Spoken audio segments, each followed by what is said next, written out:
Welcome to another episode of AI Lyceum. Today we have someone who's very experienced in the marketing industry, Antonis, who works at WPP's Ogilvy as Chief Transformation Officer. I'll pass over to Antonis to describe himself in a better way than me. Thank you. It's a pleasure and a privilege being with you. I'm Antonis Kocheilas. Sounds Greek because it is Greek. I'm Ogilvy's Global Chief Transformation Officer, and I'm also leading Ogilvy Consulting. My job is, in simple terms, to create strategies and systems which help our biggest clients change, modernize their marketing, and therefore achieve a larger share of the future. So I'm working with my consulting team to help clients transform their marketing, acquire growth through innovation of systems, processes, and services. And as we know, Ogilvy's been around for a long time, and marketing and advertising are two different terms. So are you able to define the two for everyone listening to this podcast? Yeah, marketing,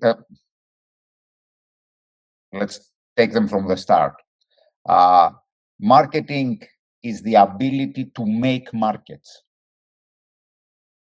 Meaning marketing is the ability to create demand for new product or services. Sales is the ability to convert that demand. But marketing is the ability to create that demand. There is a famous paper written in 1968 by Theodore Levitt called Market Myopia, who defined modern marketing exactly as that. So the job of marketing is to make markets. The job of advertising, if we go back to the etymology of the word comes from the Latin verb advertare, means to refocus attention. So in order to create markets, in order to make markets, you need to focus people's attention to what you are creating. And if you do that successfully, then advertising helps your market. If you do that not so successfully, but okay, your advertising becomes sales collateral. So a way to support your sales. And if you do it really bad, your advertising becomes noise that undermines both your ability to sell, and your ability to make markets. So advertising is a tool, is a means to an end. The end is marketing, which is to make markets. That is fantastic. I think that's one of the best descriptions or explanations for marketing and advertising that I've ever heard. From my perspective, I see marketing as the stereotypical 4Ps: product, price, place, and the promotion part of it is the advertising part. A lot more simple than yours. But I love your definition. I think your definition is amazing, and I'm a big fan of the etymology of advertere, meaning to turn towards and refocus attention. What you're saying is not wrong, but the amalgamation of the 4Ps is there to make a market, if you think about it. You choose your place, you choose your price, you choose your promotion, you choose your product in order to make a market. The promotion part, in the past particularly, was paid, the use of paid media, so advertising. Right now, advertising needs to have a much broader definition, because it's not only the use of paid media that we can use in order to redirect people's attention. There are many other things to do. We can use creators, we can use influencers, we can use earned media, we can use own media in order to do that. So advertising, if you like, takes a very broad definition. And when I'm using the word advertising, I'm using it always with the broader definition of the word.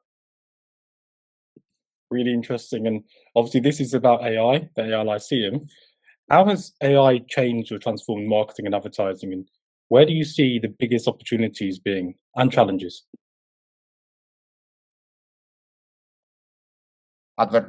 AI will definitely change everything that we do. So AI is a general technology. It's not a technology that will affect only one aspect of our lives. It will affect all aspects of our lives. It gives us the ability to harness cognitive intelligence to the 9th degree. The amount of cognitive intelligence that we were unable to harness in the past.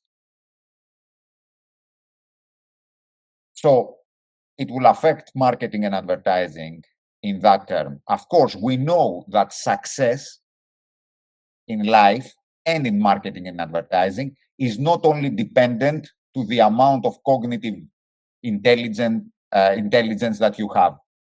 So is how we combine the capabilities that AI is giving us with other capabilities necessary in order to make AI a springboard for doing better marketing.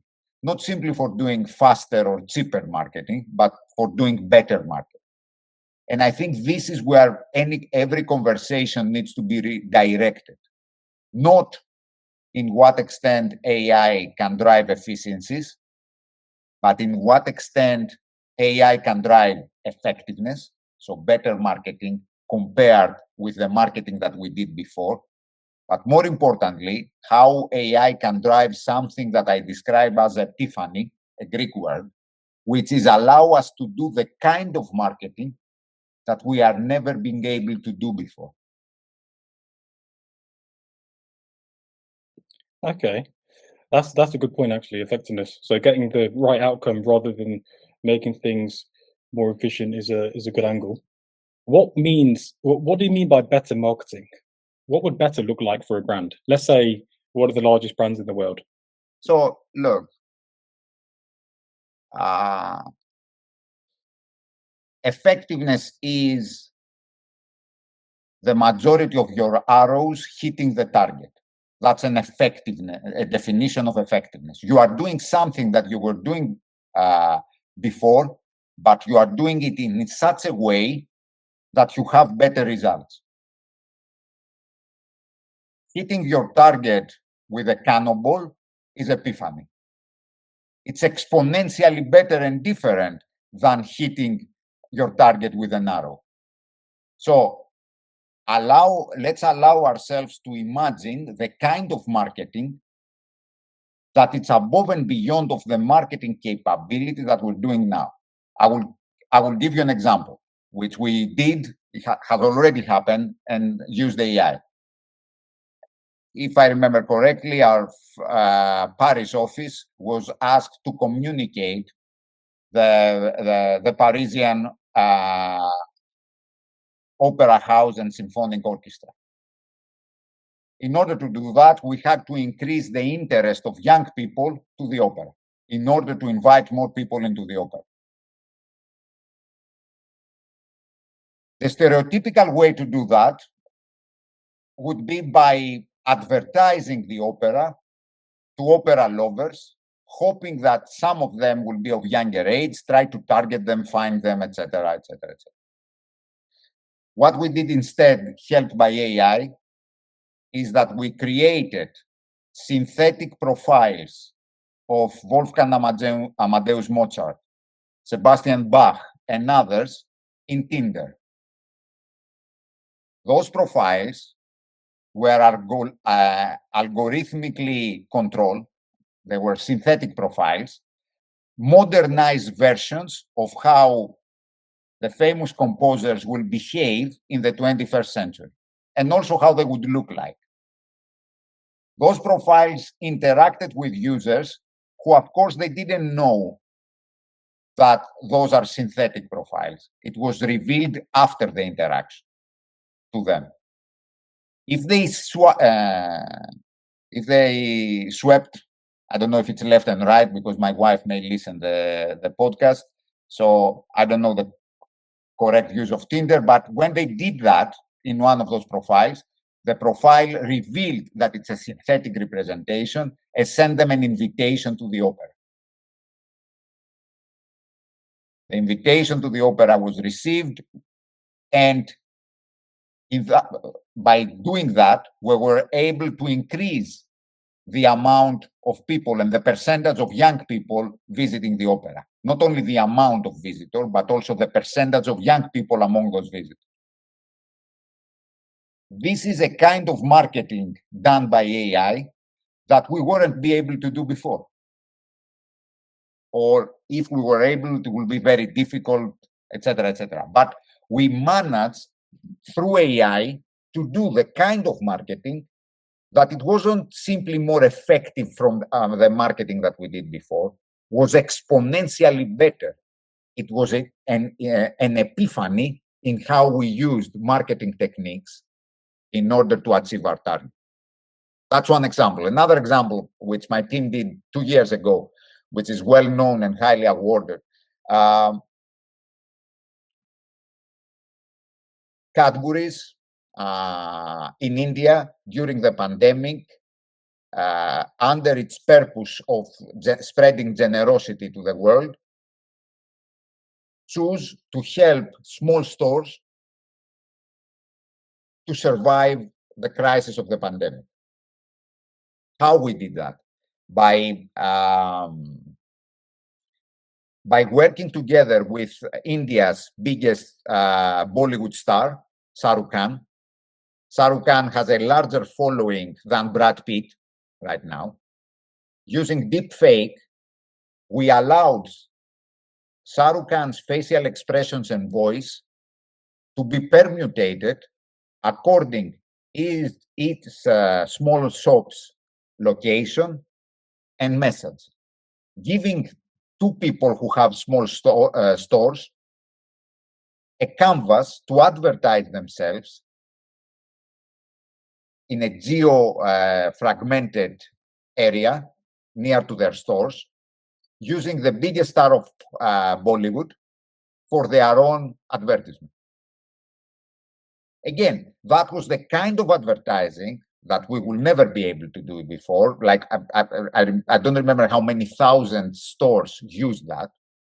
What I didn't know at the time, but my team told me, is that those stores do not carry a specific assortment of products. So it's very easily, when you give them such a platform, to start carrying your product. So we increase exponentially the physical availability of Cadbury's, because now all those stores are carrying Cadbury's. And of course, we increase exponentially the mental availability of the brand, because now every small store used Cadbury's platform with Shah Rukh Khan to advertise itself to its geolocation. As a result, you saw a marketing with AI that it was exponentially better. It was a marketing epiphany, which was awarded by the Titanium Lion and the Grand Prix of Creative Effectiveness in Cannes. It was a marketing epiphany, which we weren't be able to do before using AI. So that's, in my opinion, the right use of AI. Of course, you will have uses of AI for efficiency. You will use uses of AI in order to do things faster and cheaper. But if you limit the use of AI on those things, you will never capitalize the wonder of this technology. That's fantastic, phenomenal, because what I see as the common thread between both of those campaigns is the use of celebrity, or the use of fame, a famous individual. So on the one hand, you had synthetic profiles based on Mozart, etc. On the other hand, you had Shah Rukh Khan. Do you believe that the future of advertising could be based on using all of these celebrities in many different types of ways synthetically? No, definitely no. That was a coincidence. The fact that we use celebrities was a coincidence. Personally, I'm interested in what advertising does, not so much in how it's doing it. This is the beauty of advertising, if you like, and this is the beauty of marketing, if you like. The beauty of marketing is that it's probabilistic, not deterministic. There are many ways to achieve the same thing. Every year that I'm going to the Cannes Festival, I'm seeing a gazillion ways better than my convictions of how things can be done. And this opened my mind. So the beauty of marketing, which is multiplied by the use of AI, is your potential to do things in different ways, equally magnificent. But there is no one answer that modern marketing will be this thing or that thing. Okay. And what was your wow moment when you realized that AI could be a massive tool for marketing and advertising? Can you remember that? Yeah. Look, and it's good to say that how I started my journey in AI. So if you think about it, generative AI exists for almost 3 years, no more than that. The launch of ChatGPT originally from OpenAI happened approximately 3 years ago, if I'm not mistaken. Before that, I will admit that I didn't have a clue. I had passed a course for neuronics, neuroprocessing networks, when I was doing my MBA, and I don't even remember how I passed that course. So the AI avalanche, the AI tsunami hit me at the source of the south of France, at Cannes, when one of my biggest clients called me and said to me really early in the morning, Antonis, what we are doing with AI. Of course, when your biggest client is calling you like that, you had to respond. So I had to start trying to create a point of view and some knowledge about AI and the potentialities of AI. This journey brought me, and I was very lucky that I met and I partnered with Daniel Hume and the Satalia team, which is WPP's AI lab. And I worked with them to create the first brand agent, or how we used to call them brand brain. That was an agent trained explicitly to understand in depth a brand and being able to produce content which was brand specific. We did several tests in order to make sure that this agent has a big advantage versus using any form of LLM being available in creating content which was conceptually and creatively great according to the brand guidelines.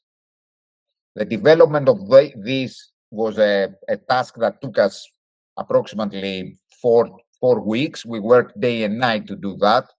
I was the domain expert because I knew the brand and I knew marketing very well, and I partnered with AI experts from Satalia. When we did that, we start running some tests, creating low funnel assets, because we weren't that daring to use the agent to create more conceptual pieces of advertising. So when the agent starts performing well in low funnel assets, suddenly, probably like a joke, we ask the agent to create a Christmas campaign for that brand. To my amazement, that Christmas campaign was, I think, at a level of 80% of the campaign that creative directors will create. And that was my aha moment.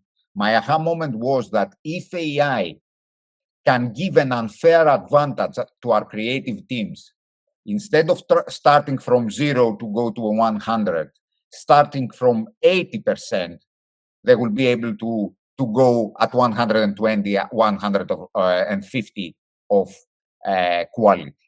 So that was my aha moment, and I still believe that this is the best use of AI, giving to people a creative advantage, creating what the AI experts called as center teams which the machine and humans team together to form something that is exponentially better than only machine or only human. Yeah, I'm a big believer in creative. I think the message and the the way that you communicate to people is paramount. There's a lot of discussion around agents delivering media. I don't see as much online about what you're talking about, the development of creative, the way that behavioral science is used with AI. I feel like that is the future of our industry, mixing behavioral science with AI, and that's why obviously I'm finding what you're doing very interesting. Yeah, we are doing that. We have already created within WPP agents with behavioral science expertise. So we will be able to emulate not only the knowledge of experts in behavioral science, but also all the cases that our behavioral science team in Ogilvy Consulting has tackled through the 12 years that they exist, in order to train agents being able to find the nudges that communication can use in order to be great and in order to change behavior. What are some of the challenges that we see with AI in the industry and for consumers as well, from your point of view? They are all the typical adoption challenge. It's something new. It's something that requires a certain degree of knowledge. And therefore, in order to be adopted, you need to go through the stages of adoption. The other challenge is that our industry in particular was, I think, too hasty to use AI for efficiency purposes without necessarily give to AI the ability to show its true potential in what we are doing. I believe full-heartedly that doing things faster and cheaper is great, but doing better things in a better way is what makes you win a larger share of the future. So I think our industry needs to focus like that. The biggest barrier that we will meet when AI becomes something that consumers use, and we already seeing that generative search start replacing search engine optimization, is that when we train an agent for a certain task, we train the agent with ideal terms. But seldomly in life, we make decisions based on ideal terms. So I'm seeing a discrepancy being created there. Imagine that you want an agent to choose, I don't know, your ideal holiday destination, and you describe in those agents in ideal terms. The ideal terms will never have the coziness of your beloved people living nearby to the destination that will be chosen. So, and to be honest, we have seen this thing happen. We have seen this thing happen in dating agents. The dating apps that exist select partners for people based on ideal terms. Therefore, they use terms which are easily discriminatory, like height, for example, to influence the majority of the selections that serve you back. As a result, you are losing a big amount of partners that you maybe like and have a great life with them, simply for one criteria that, of course, when you describe the choice, seems very important, but in reality hasn't been proven to be that important.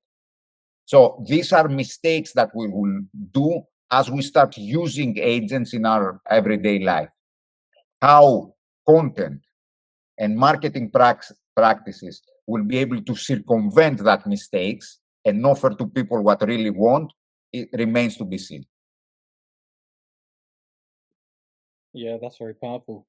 And I'm interested as well by the algorithmic bias that the industry could be facing from using AI. So how do you think that we can mitigate the algorithmic bias?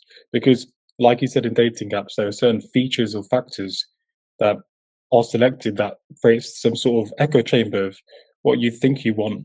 And the same for consumers too. If they keep on watching certain videos, then it keeps them perpetuating a certain message and a certain societal representation. I think surpassing the algorithmic bias is the new name for strategy in the future. I believe that our strategic focus will now be redirected not in providing the right answer, but in asking the question rightly. Because in order to circumvent algorithmic bias, you need to be very clear of how you are asking the question and what are the data that you train the agent to deliver the answer. So the strategy used to be a choice of outcomes. Now it will become more of a choice of inputs and the way that you phrase the question. Strategy will always be choices, but instead of choosing the right outcome that you want to pursue, it will become, the outcome will be given to you algorithmically. What it will be very necessary and difficult is for you to define the right choices regarding the input that you will train the algorithm and how you will give to the agent a certain task, how you will describe the task. What sort of inputs do you think are the most important when it comes to training these agents? Data, of course, but the kind of data differs according to the agent's task. But it's data, and data in dynamic form, meaning you need to understand that your data needs to be predictive in nature. Therefore, they need to have a certain degree of dynamism and a certain degree of structuring that allows them to be understood and be used in order to fulfill the task. Data architecture for me will become the most interesting thing in the future. And data architecture will not have the shape that it has right now. Right now, it's more architecting the format of data. In the future, we'll be architecting the meaning of data in such a way that can lead to an answer. I'm a big believer in that. I believe in the semantic era as well, understanding the sentential meaning behind something or the situation or circumstance. We've talked a lot about advertising itself from the industry point of view. I want to move us more towards a consumer point of view. So, how do you see consumer behavior changing, and how has it changed in the last few years? Everybody is asking that question, and every time I find it very difficult to answer it, because in my mind, consumer behavior, it's simply a manifestation of human behavior or human truths, human characteristics in different contexts. So I will dare to say that it doesn't change that much as long as you understand the drivers, which are the human motives,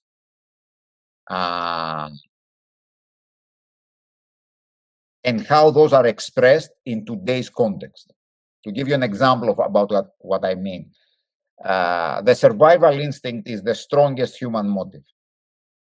If you start from that, you are being able to understand many behaviors translated in today's context. Of course, in today's context, we don't need, in order to survive, to hunt for our food or find our shelter, but we need to do many other things according to those parameters.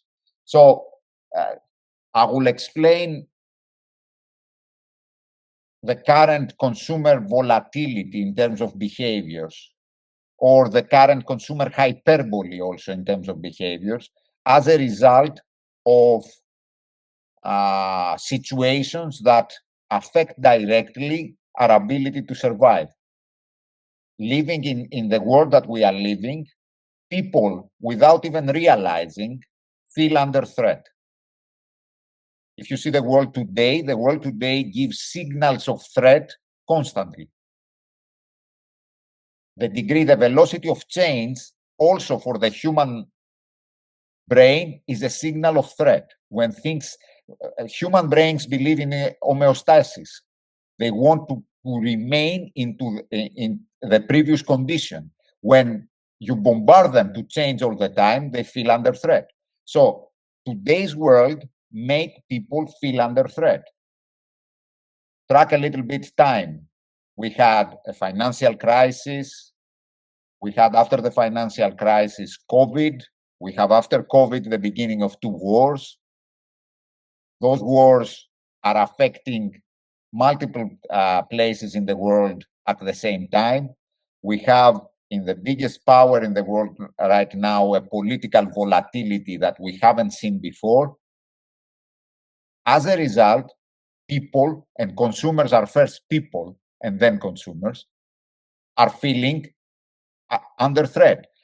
When you are under threat, you are reacting hyperbolically. And this is what we need to understand right now.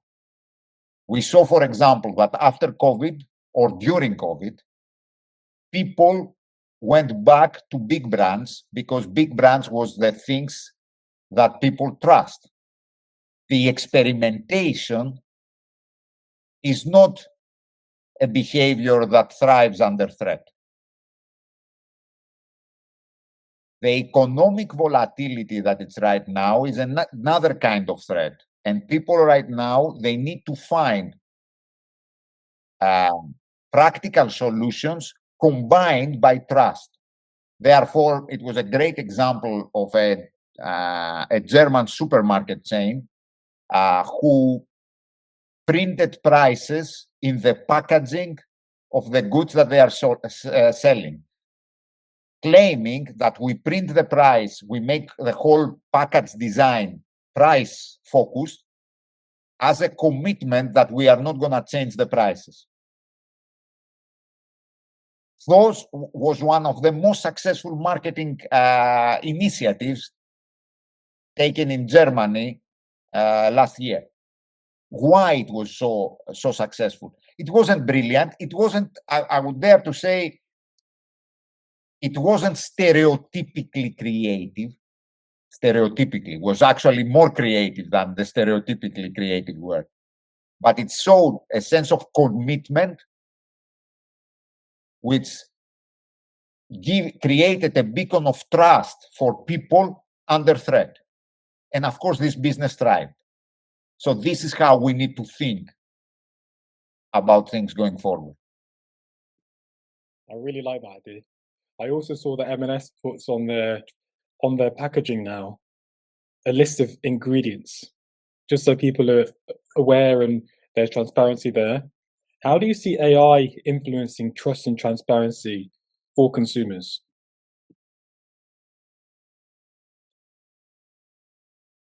I'm not sure that AI will influence transparency 100%. I don't know in what extent it will influence trust. I think it will have a reverse effect on trust. Transparency, of course, the cognitive processing abilities of AI allow you to scan the marketplace and nothing can be hidden anymore. Because nothing can be hidden by the power, the cognitive power of an LLM. So I can learn everything asking ChatGPT about a certain company, a certain brand, how this brand is made, where it's made, etc., etc. So yes, huge transparency.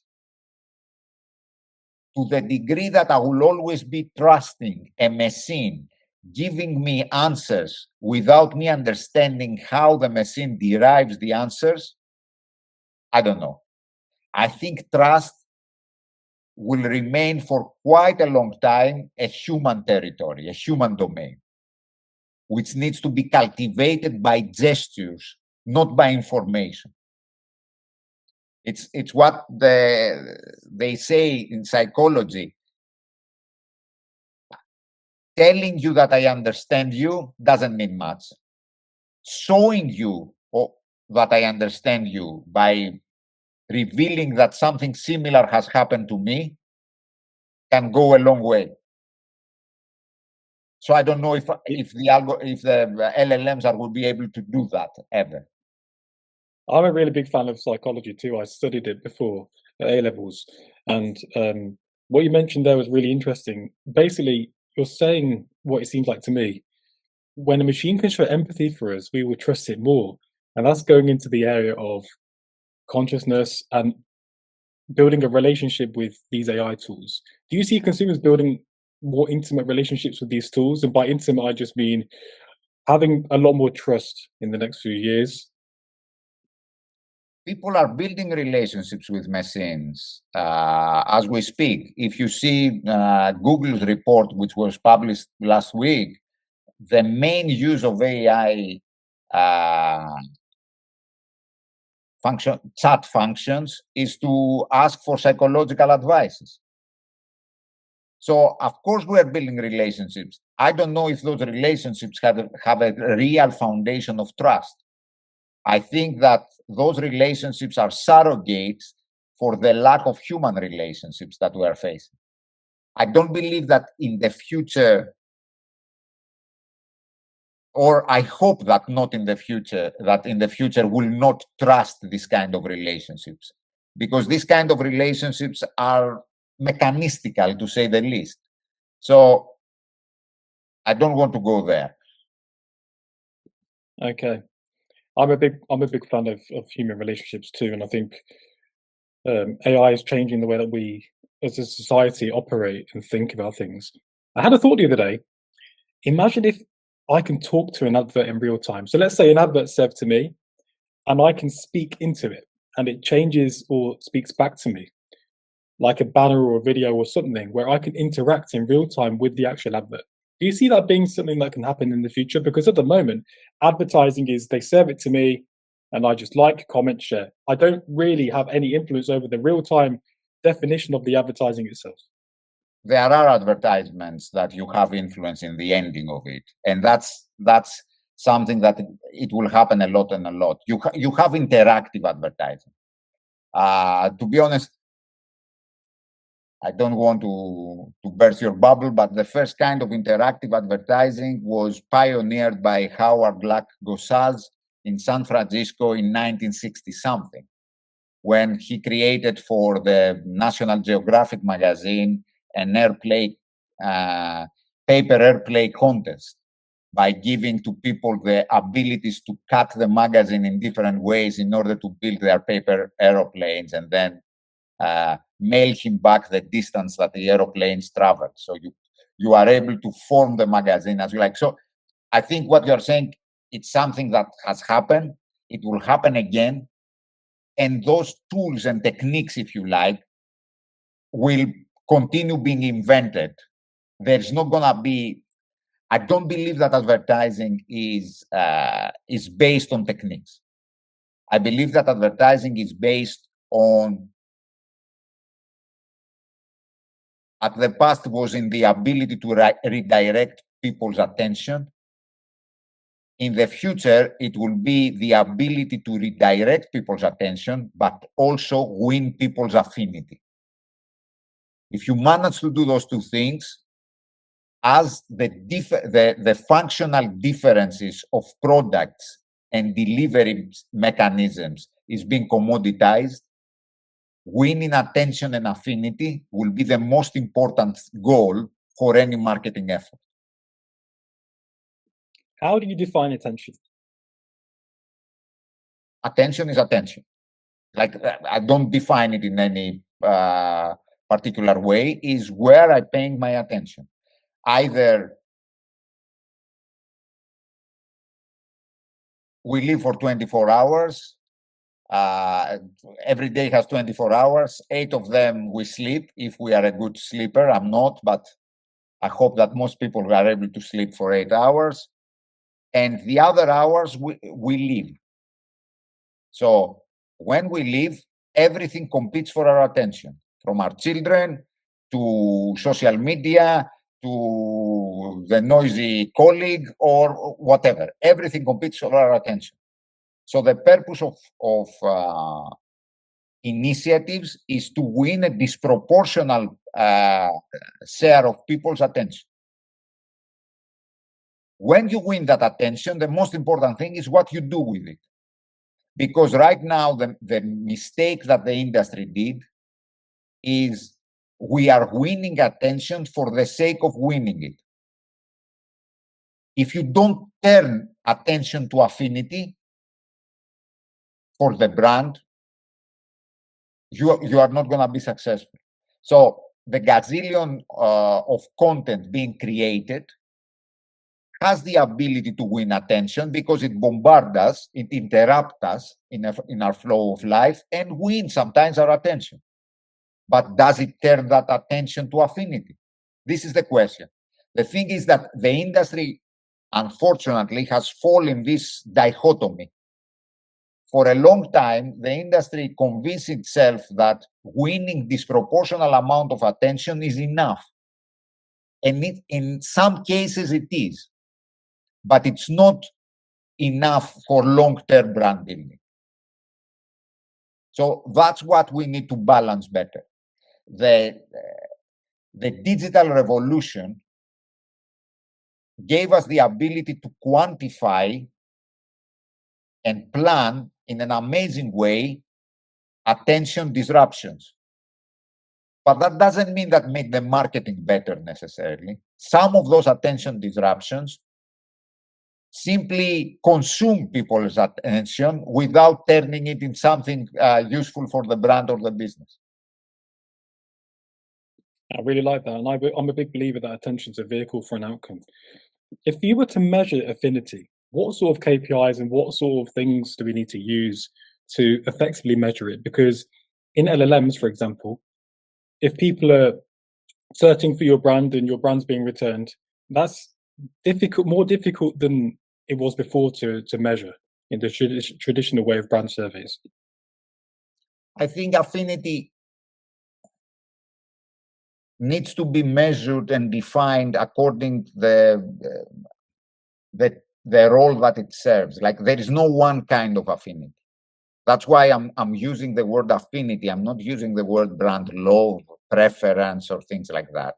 Affinity is constituted by the disproportional interest that a people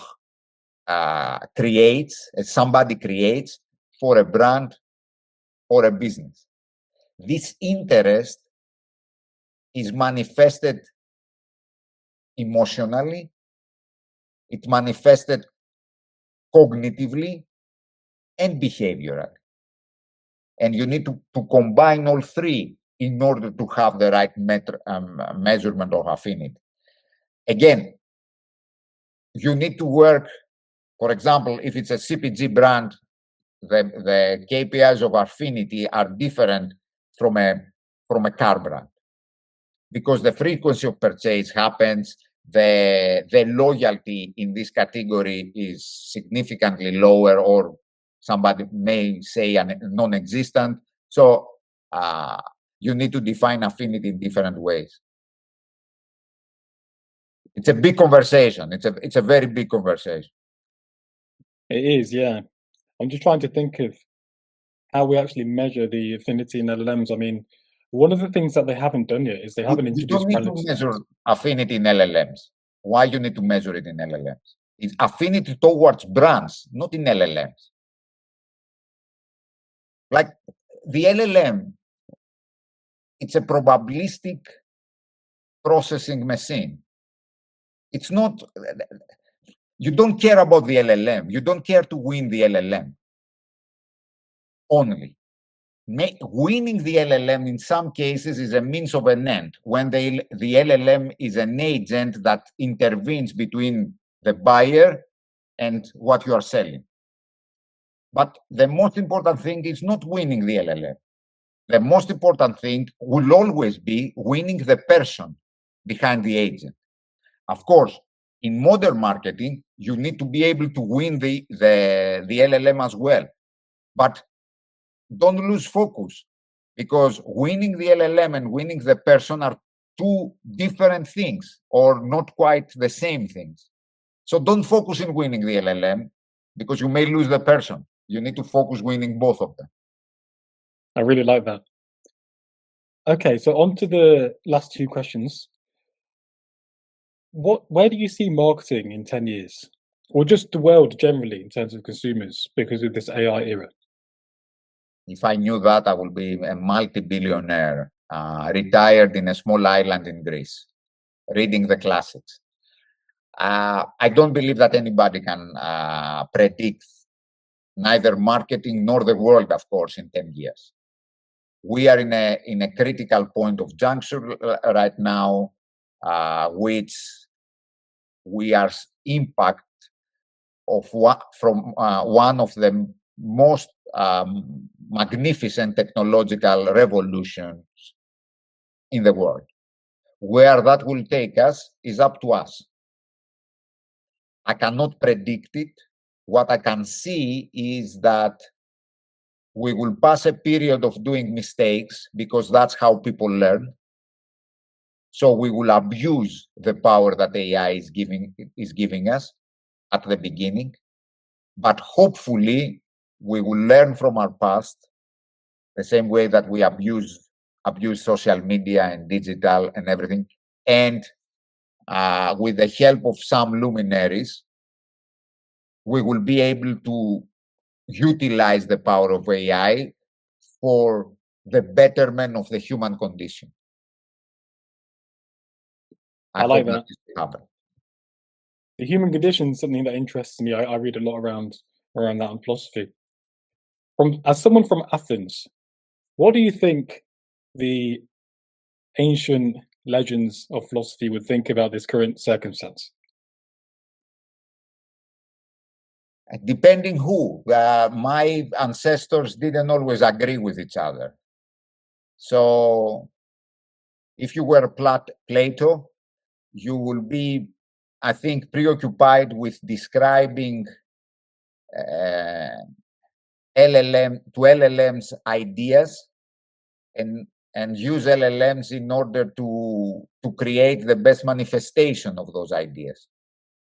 If you were Aristotle, you will use LLMs in order to study, using the scientific method, environment, people, and the present, and derive conclusions out of scientific study of what is happening.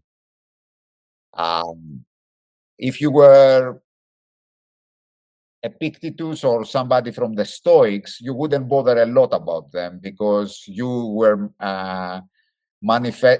focused in people, not in what technology can do or how people using tools. So it depends. It depends. I think the beauty of, in my very humble opinion, and I'm not a philosophy expert, the beauty of ancient Greek philosophy is that they showed us that in order to understand human condition, you need moderation. You need the golden measure, if you like. In ancient Greek is pan metron ariston, which means everything that it's measured is good. So Greeks taught us this notion of balance. And I think we need this notion of balance, is magic and machine, is imagination and intelligence, is not one or the other. And now we have a tool that magnifies our intelligence, and we are a little bit preoccupied by it. I think we need to balance the use of it with some imagination. And bringing the two together, we will have the better outcome. That's such a good way of describing it. Einstein said imagination is more important than is it intelligence, like he said. So thinking big and being as creative as you can is extremely important, especially for advertising as well and for people in general. Yeah, I find it very important. I've got one last question, which is from you to the audience. So if there's one question you could ask the audience that they have to answer in the comments or think about, a very big question, a very impactful one, ideally one that will change their lives in either the industry or as a consumer, what would you ask them? Yeah, I don't feel empowered to change anybody's life. What I would like to ask for our industry is to stop asking what AI can do and start asking what we can do with AI. AI will evolve. Very smart people are involved with that. And let's be sure that AI will become better and better every year that goes by. That doesn't mean that we will be able to use AI better and better every day that goes by. So let's focus on that. Let's stop comparing and contrasting features, LLMs, or capabilities, and start showing to our clients and showing to our colleagues what we can do with AI. And I think this will be a step change for the industry. Very profound. Hopefully you'll be quoted for that in 5 years' time when you're famous. I just want to say thanks for the conversation. It was really interesting. I wish I had you for 2 hours. I think we probably need to do another one because you're such an interesting person in general, not just in advertising. Thanks So thank a lot. you, Antonis. Thanks. Take care. Bye-bye.